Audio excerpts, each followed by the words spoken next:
ఉదయమున నీవు ఎవ్వరినీ కలుసుకొనక ముందు ప్రభువును కలుసుకో. నీవు ఎవ్వరినీ చూడకముందు ప్రభువును చూడు. నీవు ఎవ్వరితో మాట్లాడకముందు ప్రభువుతో మాట్లాడు. నీవు దేనిని వెదకకముందు ఆయన రాజ్యమును నీతిని వెదకు.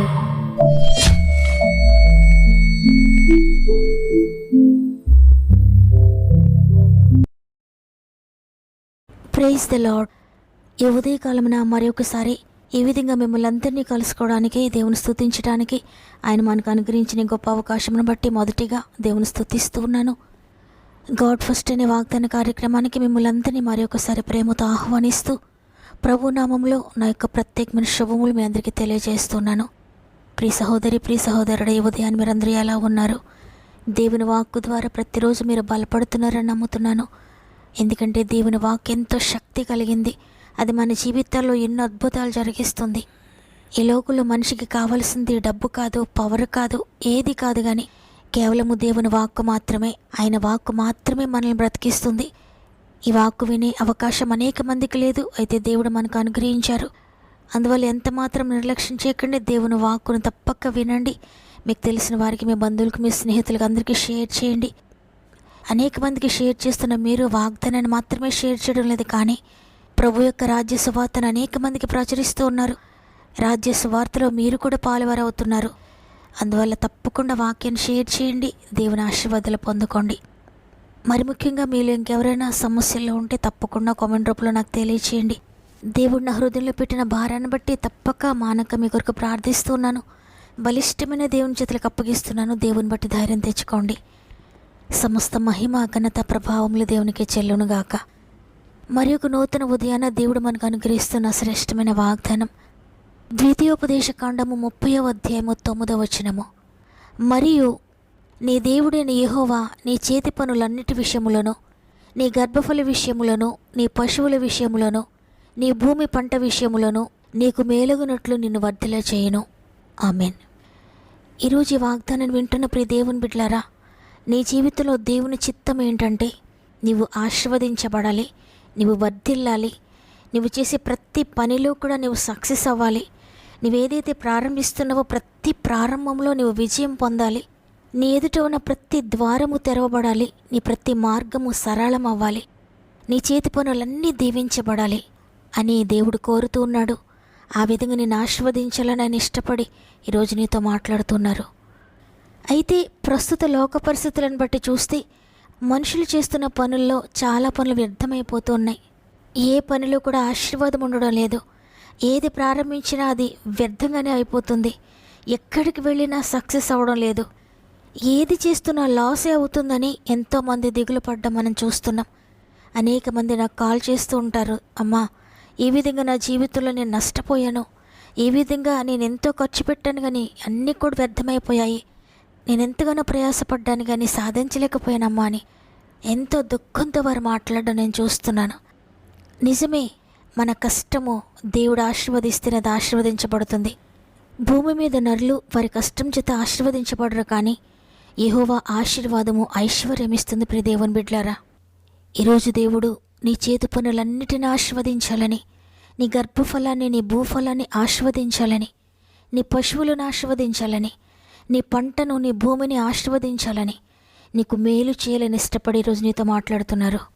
అయితే నా జీవితం ఇంతగా కూలిపోయింది కదా, నేను ఇంతగా నష్టపోయినాను కదా, ఇటువంటి జీవితాన్ని కూడా దేవుడు ఆశీర్వదిస్తారా? నన్ను కూడా ఆయన దీవిస్తాడా? నా జీవితంలో కూడా నేను ఫలం చూడగలుగుతానా? ఎంతగానో కష్టపడి సేద్యం చేస్తే ఆ పంట చేతికి రావడం లేదు. ఎంతో కష్టపడి వ్యాపారం చేస్తున్నాను కానీ నష్టమే చూస్తున్నాను. ఎంతగానో కష్టపడి చదివాను కానీ ఏమీ ప్రయోజనం లేకపోయింది. పిల్లలను కానీ పెంచి వారిని ప్రయోజకులుగా చేద్దామనుకున్నాను కానీ నిష్ప్రయోజకులుగా అయిపోతూ ఉన్నారు. పరిచర్య చేయాలి, దేవుని కొరకు నిలబడాలి, దేవునికి పని చేయాలని ఆశించి మొదలుపెట్టాను, కానీ ఏ అభివృద్ధి లేదు. ఎన్నో ఆటంకాలు నా పరిచర్యలో చూస్తున్నాను. పరిశుద్ధాత్మ దేవుని గైడెన్స్ నేను పొందుకోలేకపోతున్నాను, దేవుని శక్తి నేను పొందుకోలేకపోతున్నాను. నా జీవితంలో ఉన్న పరిస్థితులన్నీ ఈ విధంగా ఎందుకు అవుతున్నాయి? ఎంతో జ్ఞానముతో, ఎంతో తెలివితో నేను చేస్తున్నాను కానీ నష్టమే చూస్తున్నాను. ఎంతోమంది సలహాలు తీసుకున్నాను, కానీ ఏది కూడా ఉపయోగపడలేదు. ఇక నేను చేసేదేముంది? నేను ఇక ఏం చేయాలి? ఏం చేస్తే నేను ఆశీర్వదించబడతాను? ఏం చేస్తే నేను సక్సెస్ అవుతాను? ఏది చేస్తే నా జీవితంలో నేను మంచి చూస్తాను, మేలు చూస్తానని ఈరోజు దుఃఖంతో ఈ మాటలు వింటున్నారేమో. మీరు చేయాల్సింది ఒకటి ఉంది ప్రియ సహోదరుడా, ప్రియ సహోదరి. అది నీవు దేవుని వైపు మళ్ళడం. నీవేదైతే ప్రయత్నిస్తున్నావో, ఏదైతే పని చేస్తున్నావో, ఎక్కడైతే నష్టపోతున్నావో ప్రతి దానిని కూడా దేవుని చేతులకు అప్పగించి పని ప్రారంభించడం. నీవు కనుక ఆ విధంగా ప్రారంభిస్తే నీ పనిని దేవుడు చేయడం ప్రారంభిస్తాడు. నీ పనిని ఆయన పూనుకుంటాడు. నీవు ఆయన వైపు తిరగడం, నీవు ఆయన వైపు మళ్ళడం అంటే నీ ప్రతి పనిలో దేవుని చిత్తం అడగడం, నీ ప్రతి పనిలో దేవుని సలహా తీసుకోవడం. దేవుని సహాయముతో నువ్వు ప్రారంభిస్తే ఆయన నీ పక్షంగా ఉండి నీకు బదులుగా ఆయన పని చేస్తాడు. నీకు బదులుగా ఆయన ఆలోచిస్తాడు. ఏది చేయాలి, ఏది చేయకూడదు, ఎలా చేయాలనేది పూర్తిగా నీకు వివరిస్తాడు. ఆయన తన మార్గం నీకు చూపిస్తాడు. ఆయన చిత్తాన్ని నీకు తెలియజేస్తాడు. ఆయన చిత్తంలో కనుక నువ్వు వెళ్తూ ఉంటే, ఆయన మాట ప్రకారంగా నువ్వు నడుస్తూ ఉంటే, ఆయన ఏది చెప్పారో దాని ప్రకారంగా నువ్వు వెళ్తే నువ్వు ఇక నష్టపోవు. తప్పకుండా అభివృద్ధి చెందుతావు, తప్పకుండా ఆశీర్వదించబడతావు. నీవెంతవరకు ఎంత నష్టపోయావో తిరిగి దానిని కూడా దేవుడు నీకు దయచేస్తాడు. చూడండి, సామెతల గ్రంథము 16వ అధ్యాయము 3వ వచనం వ్రాయబడి ఉంది, నీ పనుల భారము యెహోవా మీద ఉంచుము, అప్పుడు నీ ఉద్దేశములు సఫలమగును అని. నిజమే, ఎప్పుడైతే నీ పనుల భారము దేవునిపై మోపుతావో, ఆయన చేతిలో పెడతావో, తప్పకుండా నీ ఉద్దేశములన్నీ కూడా సఫలపరుస్తాడైనా. చూడండి, యోబును గూర్చి అపవాదైన సాతాను దేవునితో మాట్లాడుతున్నాడు. యోబు గ్రంథము 1వ అధ్యాయము 10వ వచనంలో, నీవు అతనికిని అతని ఇంటి వారికిని అతనికి కలిగిన సమస్తమునకును చుట్టూ కంచె వేసితివి కదా. నీవు అతని చేతి పనిని దీవించుచుండుట చేత అతని ఆస్తి దేశములో బహుగా విస్తరించి ఉన్నది. చూడండి, శత్రువైన సాతానుకు తెలిసింది, నీవు అతని చుట్టూ కంచె వేశావు, అతనికి కలిగిన సమస్తం చుట్టూ కంచె వేశావు. అతను చేసే ప్రతి ప్రయత్నం అవ్వచ్చు, ఉద్యోగమైన, వ్యాపారమైన, అతని కుటుంబమైన, బిడ్డలైన, ఏదైనా ప్రతి దాని చుట్టూ నువ్వు కంచె వేశావు. నీవు దీవిస్తున్నావు కాబట్టి అతని ఆస్తి బహుగా విస్తరిస్తుంది. నీవు ఆశీర్వదించడం వల్లనే యోబు ఆశీర్వదించబడ్డాడు. నీవు దీవించడం వల్లనే గొప్పవాడయ్యాడు, ఆ దేశంలోనే బహు ధనవంతుడిగా ఉన్నాడు అని అపవాదైన సాతాను దేవునితో చెప్తున్నాడు. దేవుడు ఏ విధంగా కంచె వేస్తాడో, దేవుడు ఏ విధంగా కాపాడుతాడో, దేవుడు ఏ విధంగా ఆశీర్వదిస్తాడో, అభివృద్ధి చేస్తాడో, భూమిని, పాడి పంటలను, వ్యాపారాన్ని, ఉద్యోగాలను, చదువులోనూ ప్రతి పరిస్థితిలో దేవుడు ఆశీర్వదిస్తేనే ఆశీర్వదించబడతారనేది అనేకసార్లు మనం మర్చిపోతున్నాం. కానీ సాతానుకు బాగా తెలుసు. అందుకే దేవునికి మనం దగ్గర అవ్వకుండా, దేవుని సహాయాన్ని తీసుకోకుండా, దేవునితో కలిపి పని చేయకుండా మనల్ని ఆటంకపరుస్తాడు, దేవునికి దూరం చేస్తాడు. ఎందుకంటే దేవునికి దగ్గరగా ఉంటే ఆయన సలహా తీసుకుంటాం, ఆయన సహాయం తీసుకుంటాం, ఆయన చెప్పినట్లుగా మనం నడుస్తాం. కాబట్టి ఆశీర్వదించబడతాం. మనం ఆశీర్వదించబడడం సాతానికి ఎంత మాత్రం ఇష్టం లేదు. మన పంటలన్నీ నష్టపోవాలి, మనం వ్యవసాయంలో నష్టపోవాలి, వ్యాపారంలో నష్టపోవాలి, చదువులో, ఉద్యోగ విషయాలు, అన్ని విషయాల్లో కూడా మనం ఏడుస్తూ ఉండాలనేది సాతాను యొక్క ఉద్దేశం. కాబట్టి మనం దేవునికి దగ్గరగా ఉంటే సంతోషంగా ఉంటాం, ఆయన ఆశీర్వాదం పొందుకుంటామని సాతాను ఎప్పుడు కూడా దేవుని మనకు దూరం చేస్తూ, దేవుడు నిన్ను ప్రేమించడం లేదు, నీవి పాపంలో ఉన్నావు కదా, దేవుడు నీకు దూరం అయిపోయాడు, దేవునికి వ్యతిరేకంగా నువ్వు పనిచేసావు కదా, ఇక దేవుడు నిన్ను చూడడు, దేవుడు నిన్ను పట్టించుకోడు, ఎంత మాత్రం నీకు సహాయం చేయడు, ఆయన నిన్ను త్రోసివేశాడు అన్నట్లుగా మనకు నిత్యము చెప్తూ ఉంటాడు. కానీ దేవుడు ఎప్పుడు కూడా మిమ్మల్ని త్రోసివేయడు. మీరు ఎంతగా ఆయనకు దూరమైనా మరలా ఆయన దగ్గరికి వస్తే ఆయన చేర్చుకుంటాడు. తండ్రి, నేను పాపిని, నువ్వు పశ్చాత్తాపపడి ఒప్పుకుంటే తిరిగి ఆయన క్షమిస్తాడు, తిరిగి నిన్ను బాగు చేస్తాడు, తిరిగి నిన్ను ఆశీర్వదిస్తాడు. సాతాను చెప్పే మాటలు వినొద్దు. దేవుని చిత్త ప్రకారంగా మీరు నడుస్తూ ఉంటే తప్పక మీరు ఆశీర్వదించబడతారు, నష్టపోరు. ఒకవేళ నష్టపోయినా దేవుడు మరలా దాన్ని రెస్టోర్ చేస్తాడు, తిరిగి నీకు దయచేస్తాడు. కాబట్టి రోజు ఈ మాటలు వింటున్న ప్రియ దేవుని బిడ్డలారు, ఇంతవరకు మీరు ఎంతగా నష్టపోయినా, అన్నిటినీ పోగొట్టుకున్నా, ఏ విషయంలోనూ ఆశీర్వాదం లేదని దుఃఖపడుతున్నా, గతించిన కాలంలో జరిగినవన్నీ మర్చిపోయి ఇకనైనా దేవుని దగ్గరకు వస్తే ఇప్పటి నుండి దేవుడు నేను మరలా ఆశీర్వదించడం ప్రారంభిస్తాడు. కాబట్టి ఈరోజు నీ పనుల భారము, నీ వ్యవసాయ భారము, నీ చేతి పనుల భారము, నువ్వేది చేయబోతున్నావు వాటన్నిటి భారము కూడా దేవునిపై వేస్తే ఆయన ప్రతి పనిని కూడా సఫలపరుస్తాడు, నిన్ను ఆశీర్వదిస్తాడు, నీవే అనేక మందికి ఆశీర్వాదకరంగా మారబోతున్నావు. ఈ వాగ్దానం నమ్మిన వారందరూ ఒక్క నిమిషం నాతో మోకరించినట్లయితే కలిసి ప్రార్థన చేద్దాం. ప్రేమగల తండ్రి, నీకు వందనాలు. కృపతో మరలా మరి ఒక దినాన్ని చూచే భాగ్యం ఇచ్చినందుకు వందనాలు చెల్లిస్తూ ఉన్నాను. ఈరోజు వాగ్దానం చేశారు, ప్రతి విషయంలో నిన్ను దీవిస్తాను, నిన్ను ఆశీర్వదిస్తానని. తండ్రి, ఎంతమంది నిరుత్సాహంలో, బాధలో, కన్నీటితో ఏ పని ప్రారంభించినా వ్యర్థమైపోతుందని దుఃఖంతో ఉన్నారో ప్రతి ఒక్కరితో మీరు మాట్లాడారని, వారి యొక్క ఆలోచనలు మార్చుకునే శక్తిని వారికి మీరు దయచేస్తున్నారని, ఆత్మీయ నేత్రాలను తెరుస్తున్నారని, ఏ విధంగా ప్రారంభించాలి, ఏది మొదట చేయాలి, ఏది తర్వాత చేయాలి మీరు తెలియచేయండి తండ్రి.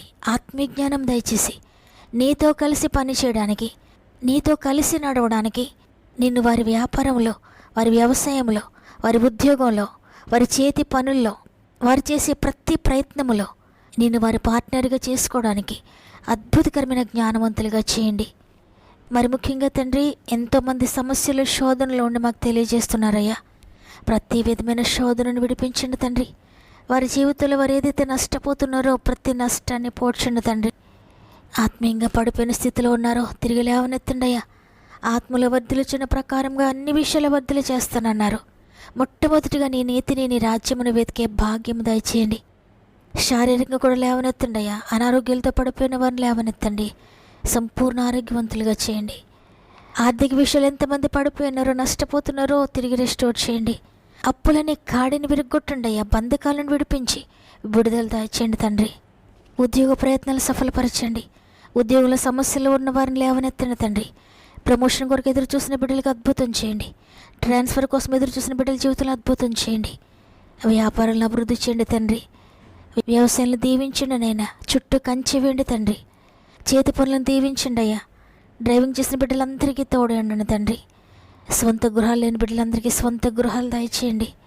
గృహాల మధ్యలో ఆగిపోయిన బిడ్డలందరి జీవితాలు అద్భుతం చేసి తిరిగి ప్రారంభించండి అయ్యా. కాంపిటేటివ్ ఎగ్జామ్స్ రాస్తున్న బిడ్డలందరికీ మీరు తోడండి, జ్ఞానాత్మతో నింపండి.